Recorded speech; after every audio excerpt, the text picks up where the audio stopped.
Good morning, good afternoon, or good evening, depending on where you're joining us from today. Welcome to the SentinelOne CISO Roundtable discussion. And we'll get going by first introducing our esteemed panelists. I'll let each of you go around the room. We are absent Kevin McLaughlin. Hopefully he will be joining us shortly. But Owen, why don't you go ahead and start by introducing yourself, a little bit about your title and position, and more importantly, your company name as well. My name is Owen Connolly. As I described myself earlier, I'm the token Irishman, but currently based in Dubai. I am the CEO of a company called 7CI Technologies, and I'm also the acting CISO and CIO for GFG, which is Gupta Family Group, a fairly large SentinelOne implementation in this part of the world. Thank you, Owen. John? I'm John Scrimshire. I am the Chief Information Security Officer here at Contour Brands. For those that are not familiar with who Contour is, we are the owner, manufacturer, distributor of the Wrangler and Lee jeanswear brands, as well as Rocket Republic. Thank you, John. Irene. Hi, good morning. My name is Irene Thong. I'm the Senior Director of IT and Project Management at PrintPack. I act as the company CISO and CIO. For those who are not familiar with PrintPack, we are a converter of specialty packaging. I'm sure that in your house will find your the products that we make. Check it out, printpack.com. Thank you, Irene. And Walt. Hello to everybody. Walter Williams, Chief Information Security Officer at Monotype. I know that you're all using Monotype's company's products because you're all using computers. You'll find our fonts on every single computer, phone, tablet, many cars, medical devices, and military devices around the world. Fonts not only enable clear and efficient communications, but they can also help with clarity and branding. We are the largest distributor of fonts, and we partner with many foundries around the world so that we can help others in our field bring their wonderful fonts to the market so that it can sell through us. Fantastic. And as a quick introduction, my name is Michael Leland. I'm the Chief Cybersecurity Evangelist here at SentinelOne. And with me, we have Resha Cheda, who is in product marketing organization here at SentinelOne as well. The format of this panel is going to be very open. It'll be a roundtable discussion. We're not going to be showing any slides with the exception of the introduction slide that introduces the question. We'll pose one question to a starting panelist, and then we'll open it up to the rest of the panel to provide their guidance and insight as well. This is a vendor agnostic conversation, so we're not trying to position any one technology or vendor. This is really meant to be a thought leadership conversation, and we're looking forward to explaining and having an active dialogue about today's topic, which is XDR, or extended detection and response. And with that, Resha, would you introduce our first question? Yes, thank you, Michael, and thank you to the panel. We were talking earlier, like I'm hoping this is going to be a very lively discussion with people's opinion. Now, XDR, as you all have heard, it has generated a lot of buzz in recent times, and this is with the practitioners, analysts, and of course the vendor community. And the Gartner hype cycle actually puts XDR currently at a peak market interest. However, XDR is defined differently by everybody. Like in one analyst firms talks about XDR being an analytic platform, while other talks about XDR, being an evolution of EDR, taking what worked for EDR at the endpoint level and extending it to other places. And then, of course, all the vendors, define XDR to what works for them. So we wanted to hear from you as practitioners, how do you think of XDR, and how do you define XDR? Maybe we can start with you first, Owen. So I was actually just out of pure fascination, I picked my phone up there and I Googled XDR just to see what the definition is. And apparently there's even an XDR for Dummies book now, which I think I need to buy, because I will be bluntly honest with you, I don't believe that there is a very good definition for XDR. Effectively, it's an evolution of endpoint security, and it's, I think, constantly trying to create new names for these things is not really helping anybody. At the end of the day, what we're in the business of doing is we're in the business of responding to threats, right? Detecting and responding to threats. And anything that helps us to do that is an extension, right? So effectively extended detection and response can encompass fairly much any modern security tool or security product. But I don't think we should, I think we should try and abandon the definitions of products at this point and just focus on actually finding things that do something to reduce the impact as well as the threat. No, absolutely. I think removing the definition to see what it does would be a good thing. You know, how about you, John? How do you consider XDR and what XDR does? So for me, I don't view it as much as an evolution as I do as a convergence. It's, you know, it's the XDR capabilities really kind of converge the detection and response capabilities at an endpoint layer, a network layer, a little bit of the SIM, you know, bringing that data together to give you better visibility to the overall environment and more intelligence so you can have better response plans. So that's where I view it as it is kind of an evolution, but it's really through convergence of existing technologies. Yeah, I think that's a great point you mentioned, John. And I think later in the webinar, we'll also talk about convergence and some of the pain points it solves, but absolutely. How about you, Walt? In many ways, I define XDR on what it's not. It's not a replacement for a SIM. There are so many things that an XDR cannot correlate with. As an example, your web application firewall, the events out of your service providers, things that a SIEM is designed to do so that you can bring together the data from an XDR, combine that with the data out of your service providers, out of your data partners, your sales forces, et cetera, your web application firewalls, whoever it is you're using, and find the blended attacks, the attack where they're going after your infrastructure, they're going after your applications, they're going after your infrastructure, et cetera. So XDR is a part of all of that, and it's a great way of extending the data analytics that you see on its success in the endpoint to the network, to the rest of your infrastructure. But it continues to be a focus on you, and you need to be able to focus in on you within a larger context. And that's where XDR ends and other technologies that need to collaborate with it begin. I think absolutely. And again, another great point. And I think we're going to dive deeper into, you know, SIM versus XDR later. Irene, certainly not last, but certainly not the least, how do you define XDR? XDR, or extended detection and response, right?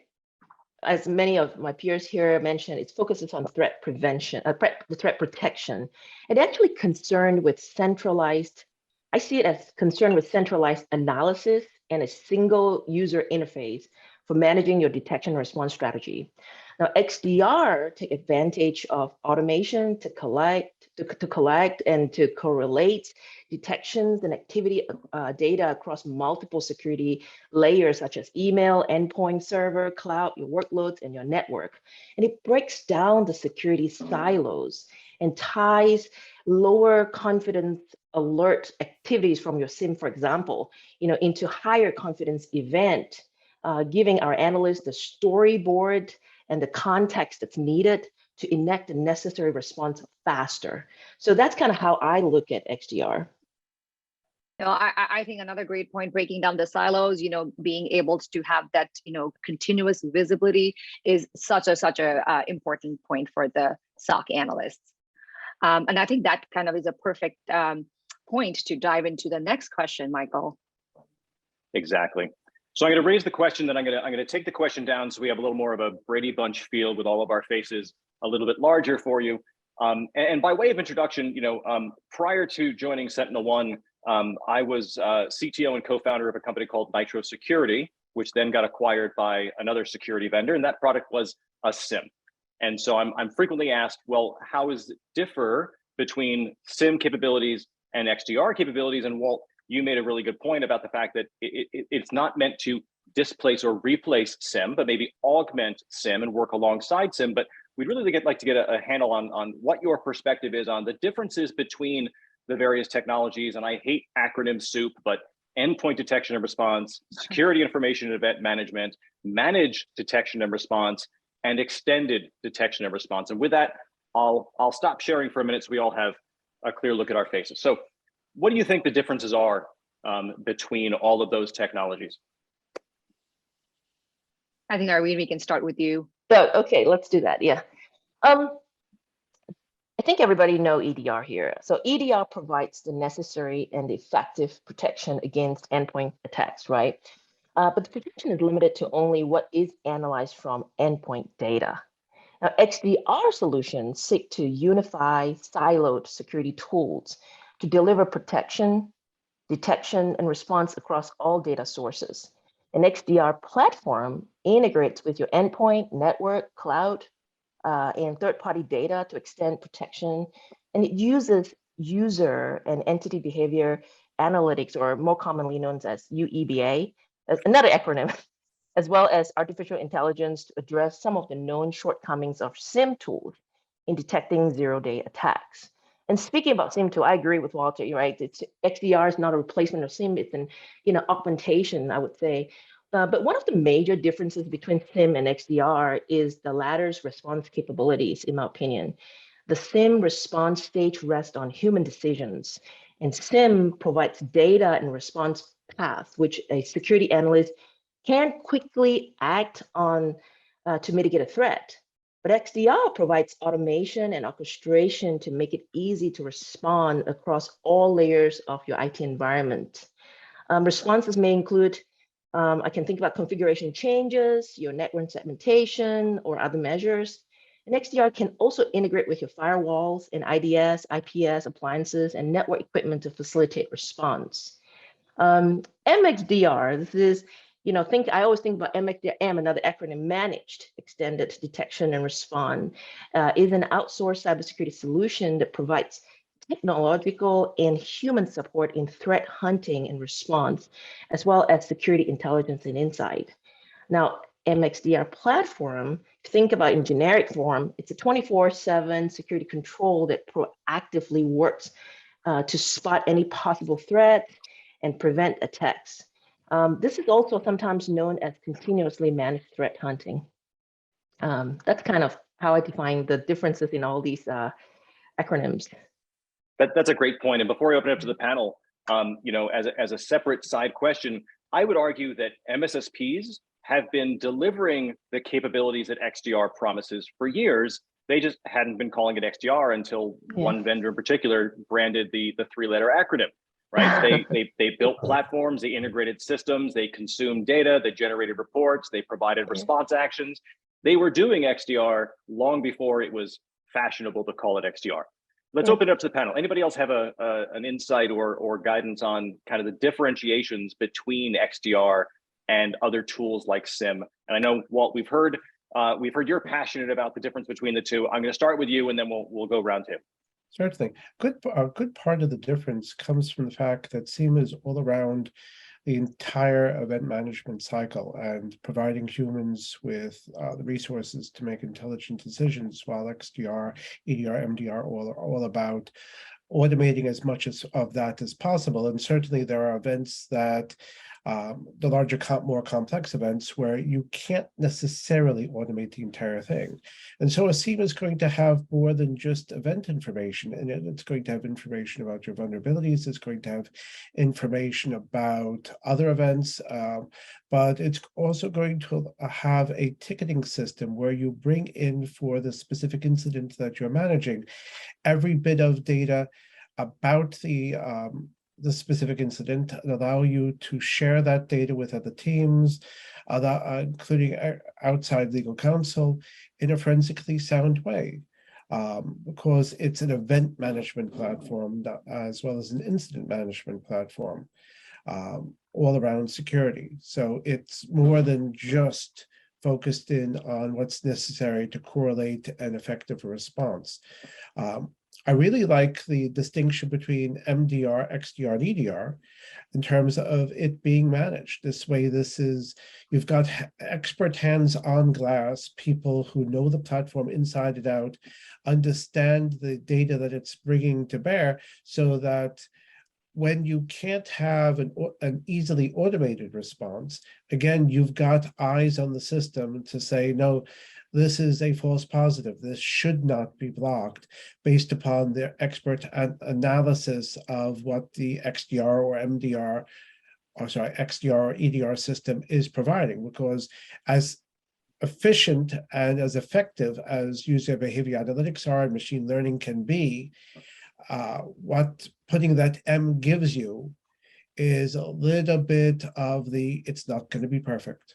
And the decisions it makes may be wrong, but by putting a person in place, I can prevent adverse impact to my environment by not classifying false positive as a true positive and inadvertently preventing the business from doing what it needs to do. Great points. John, Owen, any feedback or input? Well, I like to simplify things. To me, the big differences are it's about depth, breadth, and degrees of separation. Mm-hmm. When you're doing an investigation or you're trying to gather intelligence about a threat, an EDR or an XDR client are going to give you different levels of depth into the information. They're going to really give you that, EDR, of course, focused on the endpoint itself. The XDR is going to give you a little broader context, but the same depth at the endpoint layer, the network layer, and everything else. The SIM is going to give you a much broader view of the data, but not necessarily the depth of the data. As Walter mentioned, you've got so many other data feeds into that SIM to give you that kind of broad, high-level view of what's happening, and kind of narrow in on where you can focus your investigation using your EDR or XDR tools.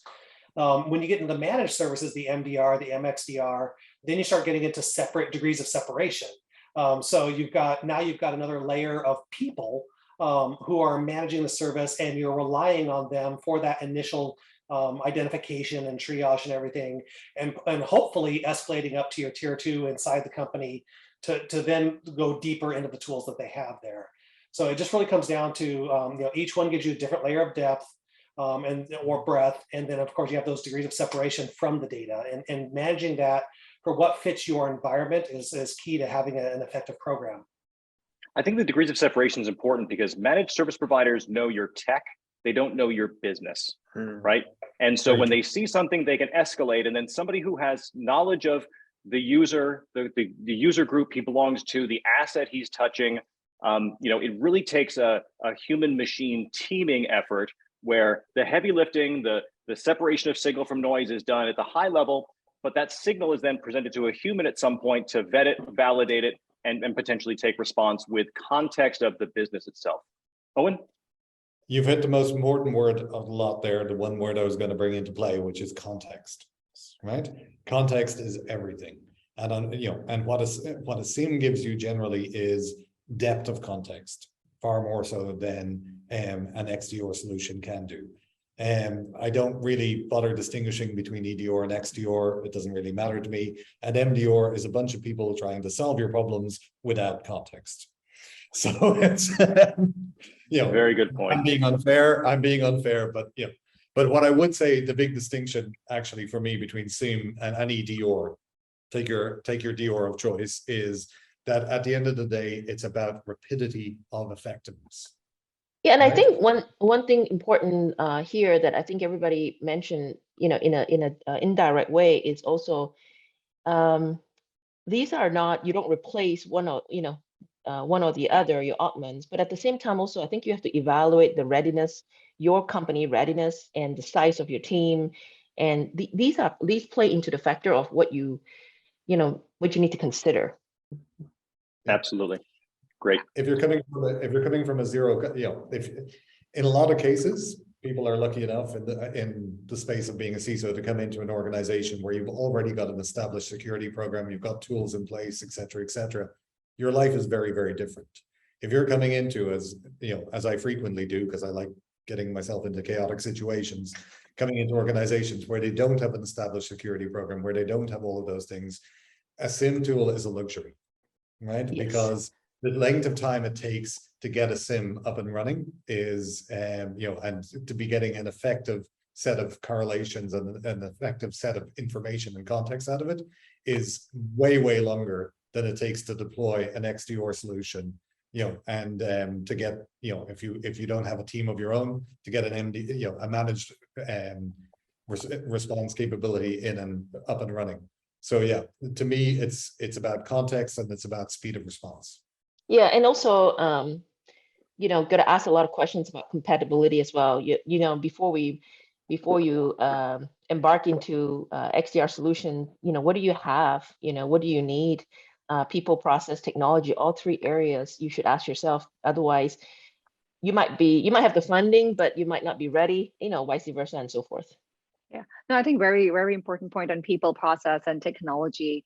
And taking that to pivot to our next question, we often hear about, security team challenges. They are overworked, overburdened with the alert barrage that they face on a daily basis, manually, and, needing to investigate and triage all those alerts. And then, like Walt mentioned earlier, that there is no single thread to, give them that cohesive visibility. So we wanted to understand from you, like, what are some of the biggest challenges your teams face, on a day-to-day basis? John, if we can start with you. Yeah. For me, the number one challenge is always visibility. And that's, it really comes down to, we know what we know. We in many cases, we know what we don't know. And I'm just always fearful of not knowing what I don't know. And so, you run into a security incident where someone says, hey, we're seeing this odd activity, and you go to investigate and there's no EDR or XDR data there. There's nothing there. There's no log files. There's nothing. So just that making sure that we have the level of visibility necessary so that we can triage an incident, so that we can respond appropriately to the incident, and really kind of separate the true incidents from the false incidents as well. So just having that visibility is the number one challenge. As the business grows, the business itself will always add new things that they may not always tell IT about. So just working to build those relationships so you can maintain visibility to what the business is doing, and understanding all the threats around that and the threats that it makes to the network itself is the number one challenge. And do you see XDR, like theoretically at least, being able to mitigate that issue, mitigate that visibility gaps that you find in the organization? Okay. Hugely, yeah. So I mean, having an XDR solution that helps give you that extra data to help you identify, it can help you identify where there might be other endpoints that you weren't aware of previously. Through the network traffic, you can help you identify the actual indicators of compromise that may have occurred on a specific endpoint. So XDR really goes a long ways towards helping to mitigate that problem of visibility.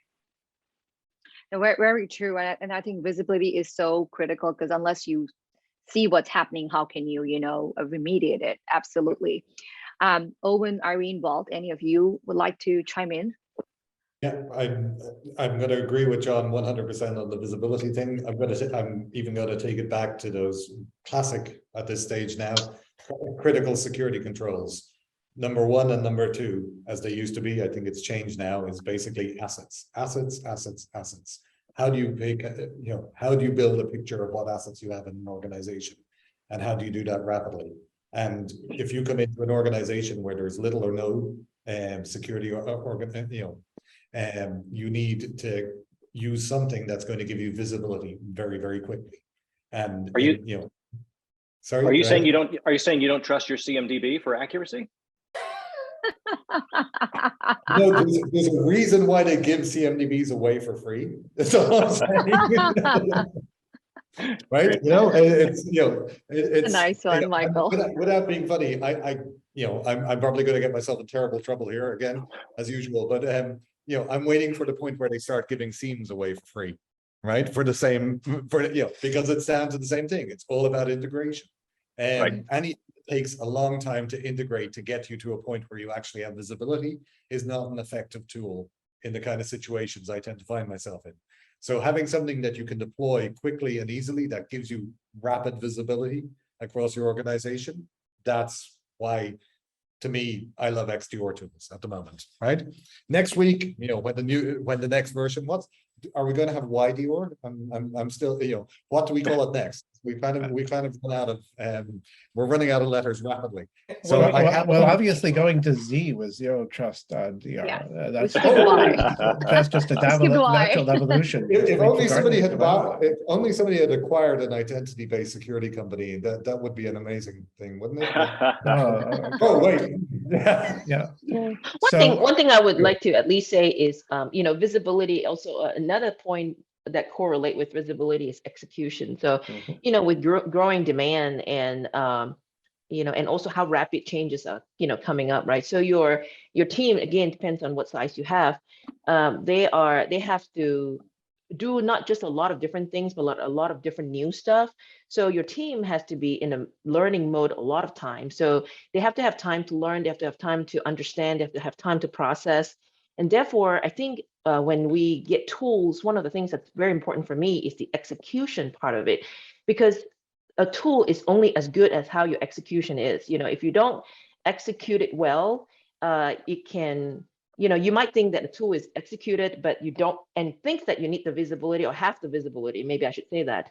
But turns out you may not have it, and it could be the execution is not deployed completely or so forth. So I think there is a due diligence steps that you need to have, in your execution to make sure to take advantage of the capability of the tools, and also think about what could you do later on to further augment the capability of the tools. So I would say execution, adoption, and also continuous learning. To make sure that this might be the advantage, it might be this is the limitation for me, but then tomorrow I might be able to take advantage of this, and this have certain capabilities. So I do think that if you're the kind of shop that have your own large security team, allow learning time, take times to check on the due diligence piece, have project management working with a security team, so project managers do what they're best at, and then and security people do what they're best at. And finally, if you can't do it in-house, consider managed service, right? Yes, they're running tech and may not know your business, but you have to start somewhere. So I think it's also important to think about what models you want to run. And last but not least, I'll just say this is, you may have the funding for headcounts, but can you hire those resources effectively and keep them there? If not, then a managed service model could be the way to go. So think about the pros and the cons and what works for your company and your culture. I like So managed service providers to provide a little bit of relief of pressure for my staff so that we can focus on our biggest challenge, which is building out that context that Owen talked about earlier.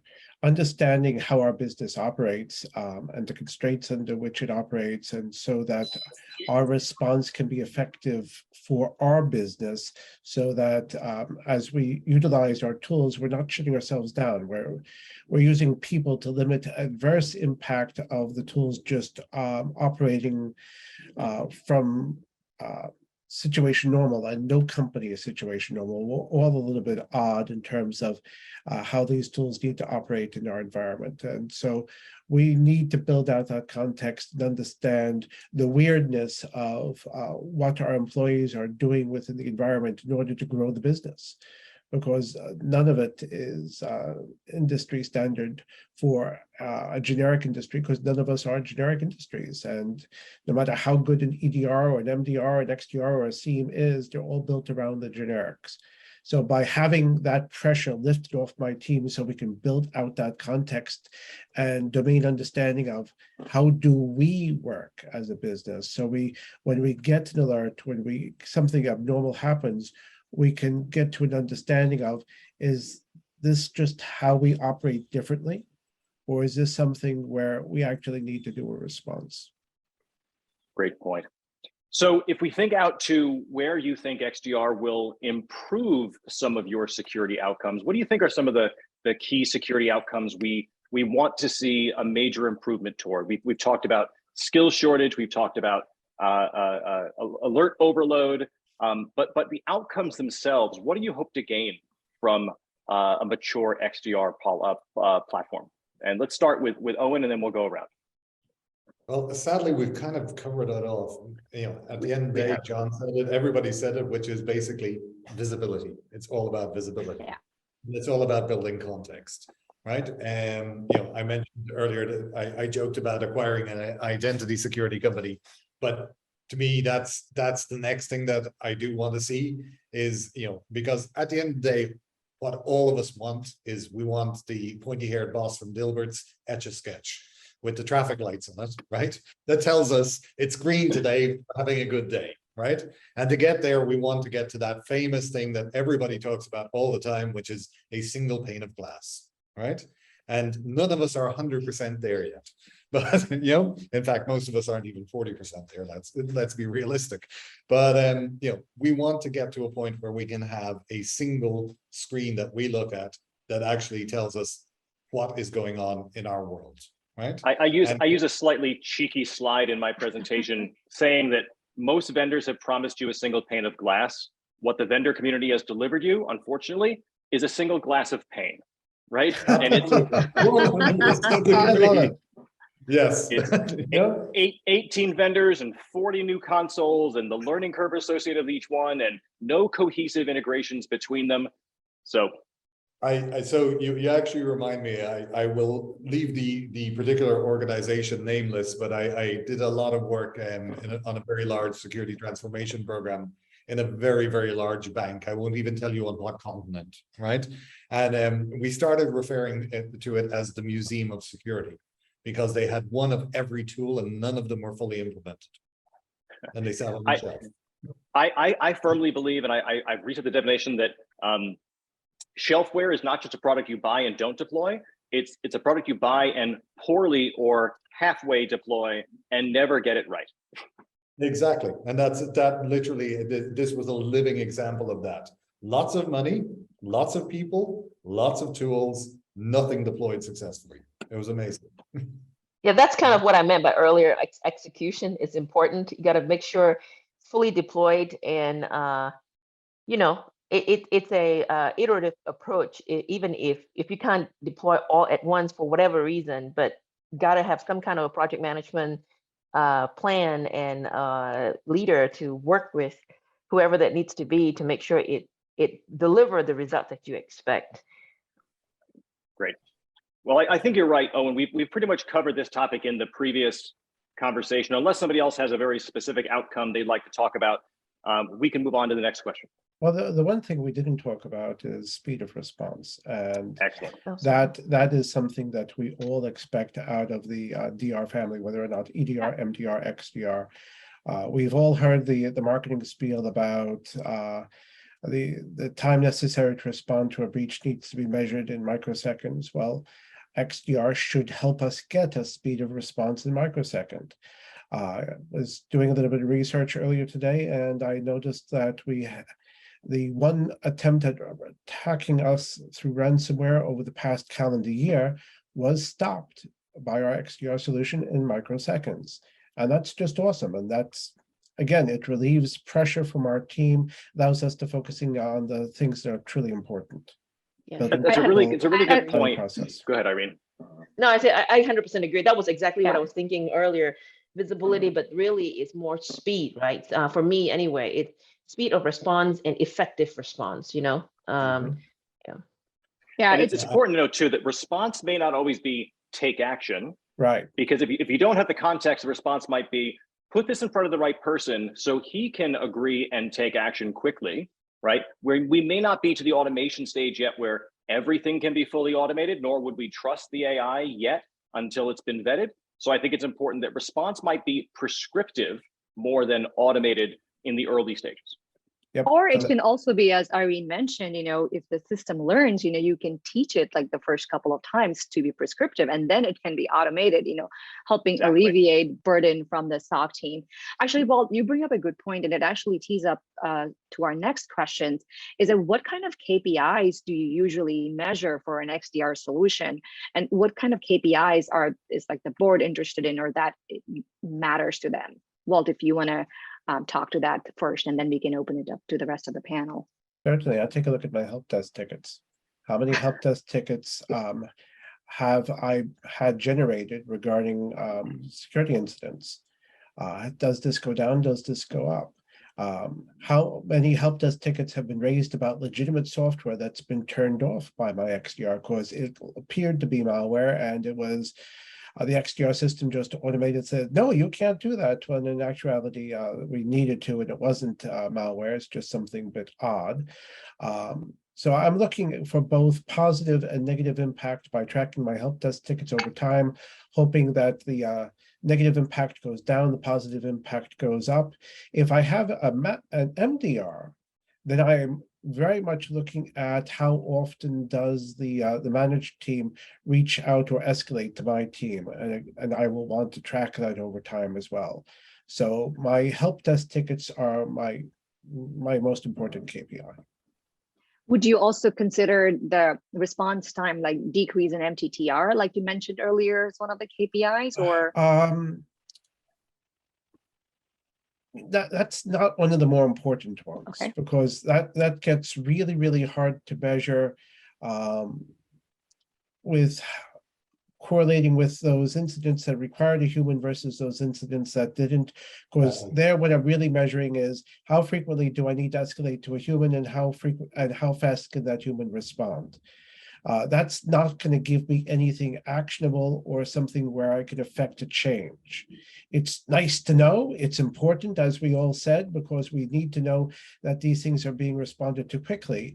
But in looking at help desk tickets the way I did, I'm looking at the areas where I can affect a positive change in the performance of the XDR, EDR, MDR system in my environment. Yeah, Well, I have to go ahead, Owen. I have to agree with Walt there. There was a time when MTTR, as in detection, acknowledgement, response, closure, etc., was absolutely the measurement. But now we expect our tools to actually respond on our behalf, and that when we're actually having to get a human being involved being the exception rather than the rule. So it's not quite the same. When it comes to measuring your response team, absolutely. But when it comes to measuring your tools, it's not really very effective. You know, and I mean, it's the other thing too we have to take into account is KPIs should be, again, using our favorite word, context, right? It's you need to look at the context of the situation. Is this a newly deployed XDR solution, or is this one that has been in situ for 3 years? You know, you should be using very different KPIs at each stage of the life cycle.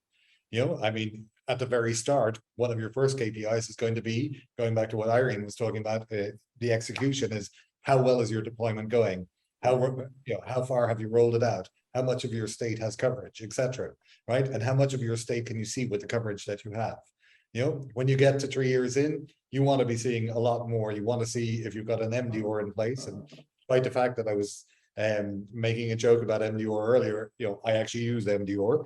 You know, you want to see how well your MDR capability has learned the context of your organization, right? That they understand that when a process engineer goes and writes a piece of code that does something that is not malware, that's just a process engineer being a process engineer. You know, these are the important things that they, you know, that they start to build context about your organization. So each of, you know, all of these things roll in, but KPIs cannot be set in stone, and it's a really, really bad thing when you see organizations that come along and they have the same set of KPIs year on year or even quarter on quarter, right? Yeah. You know, KPIs should be breathing things as well. I think I mentioned earlier about the importance of context, and I think your KPIs need to take into account your specific business context. Yeah. For me, we have one KPI we call situational awareness, which is about the execution piece. Has the tools been deployed so that we have the ability to have situational awareness during any event? So that gets back to the visibility. Do we not just an EDR and XDR, but are they in the CMDB and all these other? We have a bunch of other factors that go into the situational awareness one. But then the mean time to respond, I think. Owen, you'd mentioned that one. I think that one does still have a place in measuring the effectiveness of an XDR, because to me that is also used to measure. First, you start with measuring how many items were automatically resolved. That's one of the top KPIs. But then beyond that, for things that have to be escalated, do the tools give you the intelligence to respond quickly? And that's a lot of times is measured through the mean time to respond or the mean time to recover during an incident. So I think there's, looking at the overall maturity of your program, the context of your business needs and everything else will drive a myriad of different KPIs. John, the term situational awareness is an old military term Yeah. that talks about having the right information at the right time to make the right decision with the right people. Yeah. Right. And again, context. Yeah, I think the underlying thread, and Irene, you also wanted to say something, but I think underlying thread here is context, and the KPIs can change differently depending on the situation you are in, and I think we 100% agree with that. Sorry, Irene. No, you're good. You kind of say what I wanted to say as well, Resha. So it's written in my mind. I think it's it evolves. So when you have a new tool, what are you trying to do? You're trying to see the effectiveness of the tool, or are you trying to see? I really like what John said earlier. Automatically respond versus manual, for example. And I also agree with Walter. If you're dealing with tickets, security tickets today, you look into the granular side of things, you realize why the response time sometimes is very difficult to measure, because especially the automatically one, maybe it's better, or that's okay. You can have automatic response and what's the meantime, that's fine. But the manual one sometimes is really difficult because there is a human response time of it. So maybe things have been done, but I haven't closed the ticket. I haven't do whatever it is. So sometimes it looks like, oh, you take 30 hours to do this. No, it just take me X amount of time, but really it took me 30 hours to close the ticket because there's something else, that distracted me or something. So I think that's anytime when there's a manual process, measuring those response time, it's the same as ITSM. It's just very difficult. I had a customer one time that decided to measure a KPI on ticket closure speed. Yeah. And unfortunately, that caused a very unexpected behavior in finding shortcuts to hit that done button more quickly. And those shortcuts were not the right response action entirely, right? Open a firewall port just to get it done. Block this application. Now you've got friction across the enterprise. So, I'll urge you not to look at just shortcutting some of these to have a better KPI measurement. Yeah, it's all the matter about measuring what you want to be able to change. And so your KPIs have to be about questions of what can I do to get better? And that involves understanding your context, involves understanding of the process that you want to support. Exactly. We have one question left and a number of panel or attendee questions as well that I'd like to open up to the panel. So let's move on if we can to question 5. We'll answer this as quickly as we can. We've only talked briefly about the response piece. We talked about detection. We've talked about speed of escalation, but it's the response side of things that really is the special sauce of an EDR or XDR tool. And with that, I'd like to ask the panel, what's most important when you're selecting a vendor? And then I'm going to skip to 5 so we have more time. What integrations make the most sense in terms of adding the greatest value? And I'll combine those two questions. How do you choose the vendor? And for that vendor selection, what are the platform or technology integrations that you think will add the most value? Irene, we'll start with you and then we'll go across the board. Yeah, sure.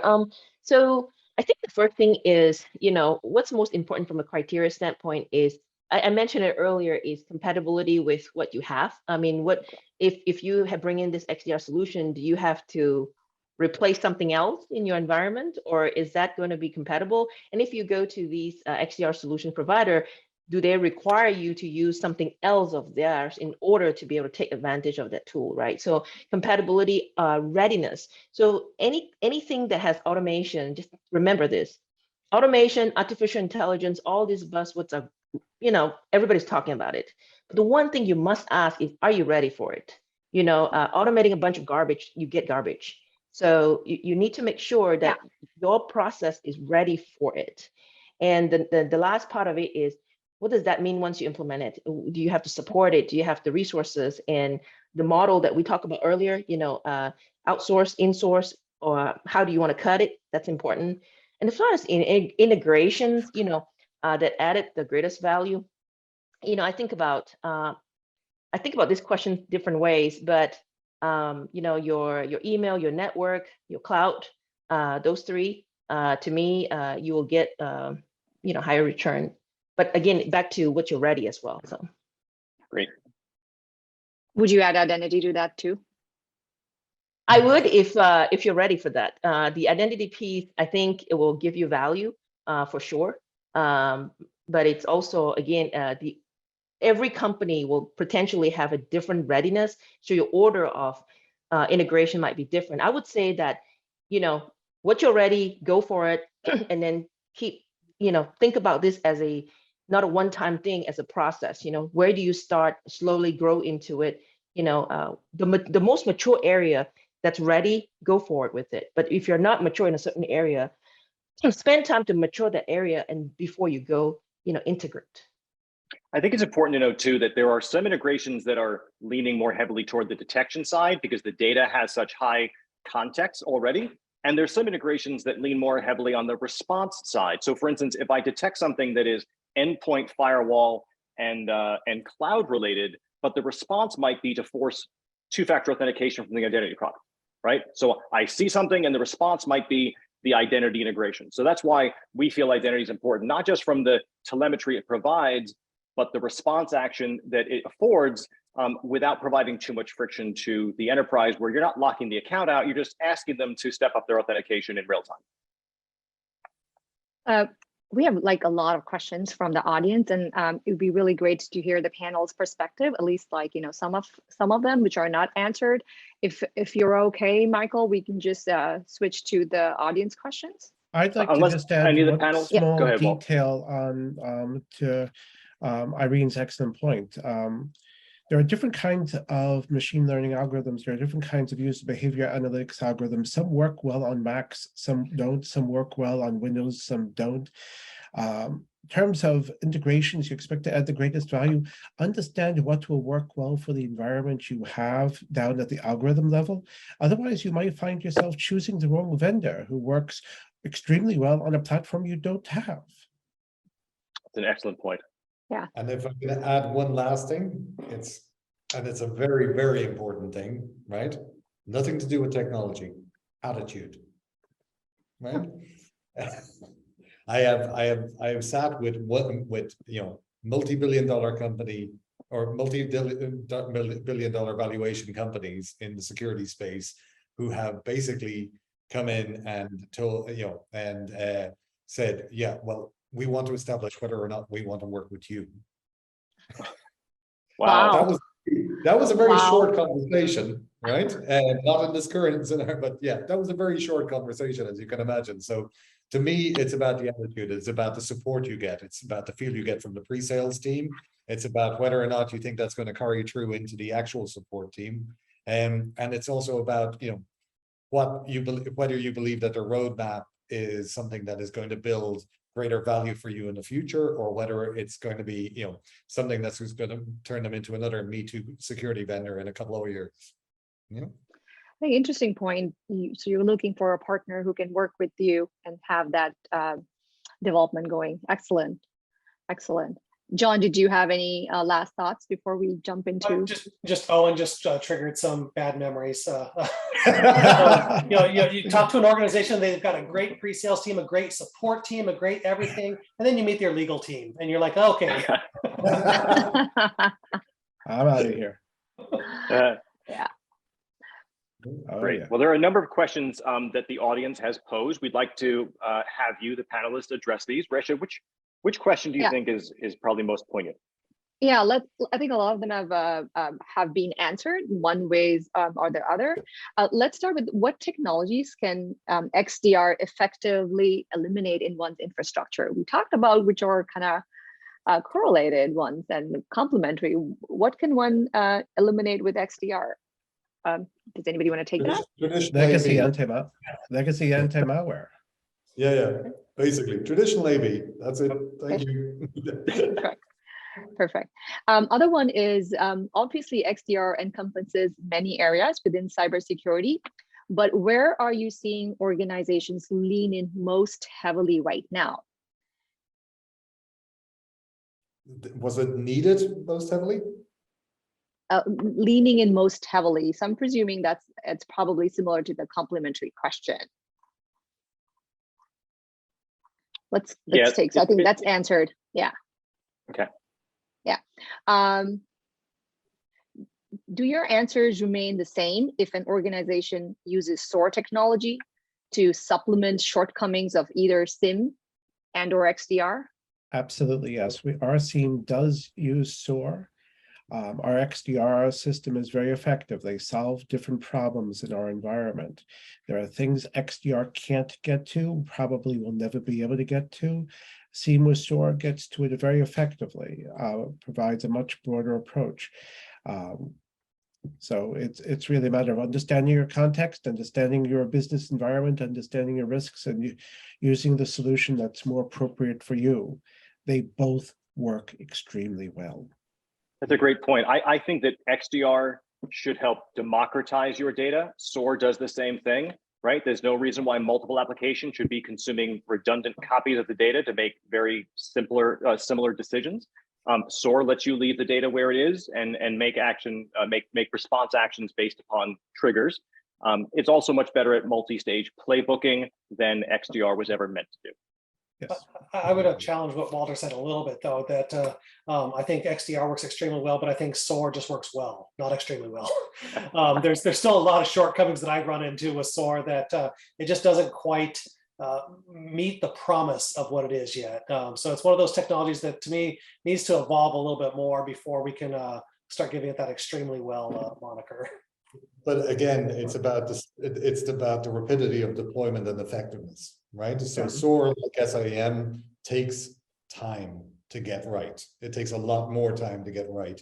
XDR provides you with instant gratification in many ways, but it's not doing as extensive a role as you theoretically can do with a SIEM SOAR combination. So it's about the amount of work that you can put into it and the amount of time you can dedicate to it. So I agree. You're never going to get the same level of effectiveness as quickly, from something like SIEM SOAR as you will from deploying XDR. I think another way of looking at it too, which kind of say the same thing, is the SOAR focuses mainly on automation. And as I mentioned earlier, you have to have good information and good process and baseline to be able to automate effectively and get the results that you expect.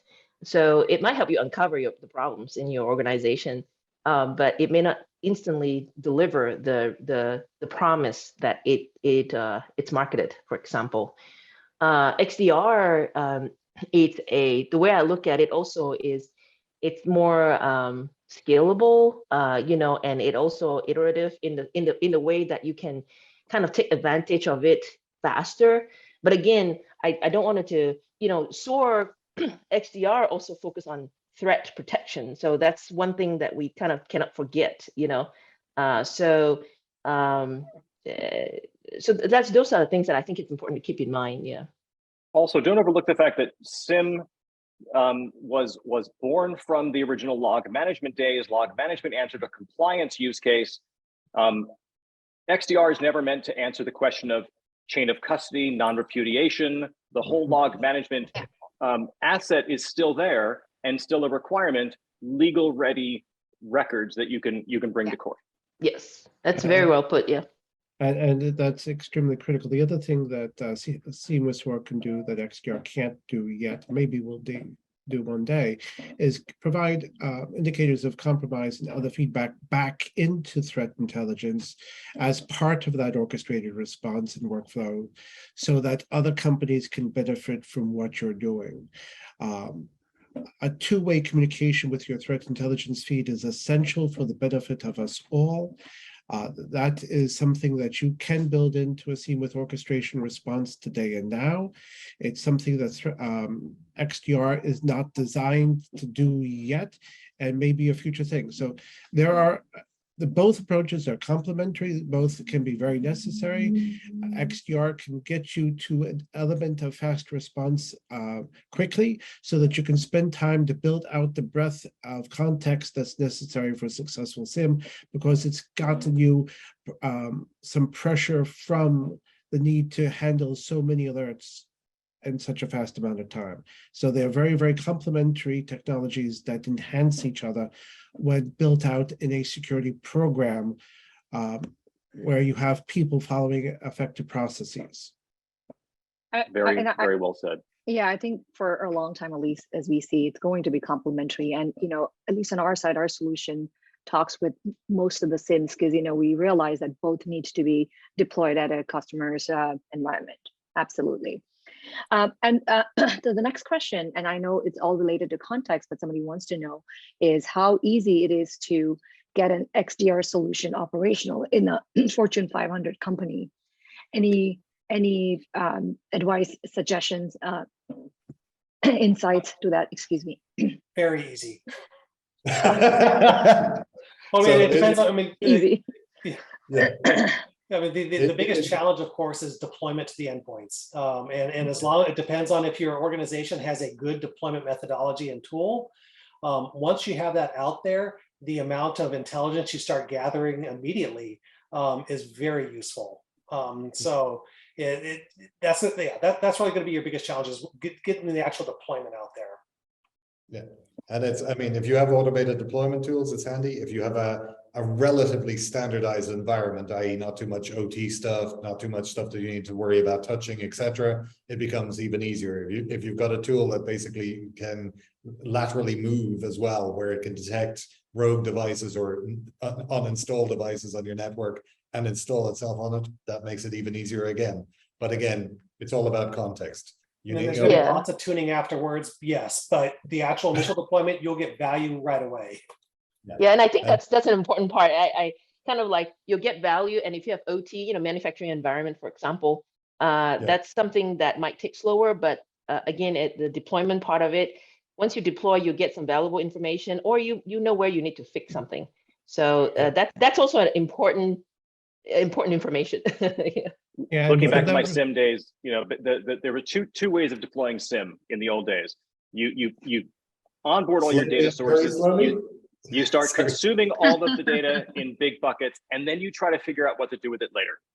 And then the flip side of that is you pick a use case, you determine the data sources you need to address that use case, you onboard those data sources, you employ and tune the rules to an outcome, and once you've achieved the outcome, you rinse and repeat. I think XDR will be roughly the same flow chart, right? Determine what your outcome needs to be, what are the data sources and integrations you need to achieve that, make it happen, and then go back for another use case. You forgot, Michael, the third example from the SIM world, which is where you go for option 2 to so you decide your use cases, then you go out there, realize those data sources don't exist, and have to go back to the drawing board. But yes. Yeah, to go back to Owen's earlier point about asset management, you have to know what your assets are in order to be able to have an effective deployment mechanism. And so it really starts out with the basics. If you have not implemented good asset management, even if you have good deployment mechanisms, you're going to struggle with getting your EDR, XDR system out there. So focus it on the basics, get asset management solved, be able to manage those assets effectively. And then implementing a full XDR strategy in a Fortune 500 company is simple and elementary. So the problem isn't with implementing XDR. The problem is implementing good asset management first. So I want to thank all of you. This is a very engaging discussion. I want to say that asset management was mentioned about 10 times, context about 40 times. I actually stopped counting. So really, really good information. I want to thank each of our panelists for attending. I want to thank all of our attendees. Hopefully it was valuable to you as well. Any questions that were not answered on the session, but were asked in the chat window, we'll make every effort to address those offline as well. Resha, anything else you want to add? Yeah, there was a lot of ask on the recording. Yes, the recording will be available. Please reach out to us for any questions. And I wanted to echo what Michael said. Really wanted to thank all the panelists for their time and insights. I know it's hard to kind of, come together. So I really, really appreciate that. Thanks, everyone. Thank you, everybody. Thanks for Thanks, the guys. opportunity. This was fun. Thank you. Appreciate Thank it. you. Bye-bye. Bye-bye.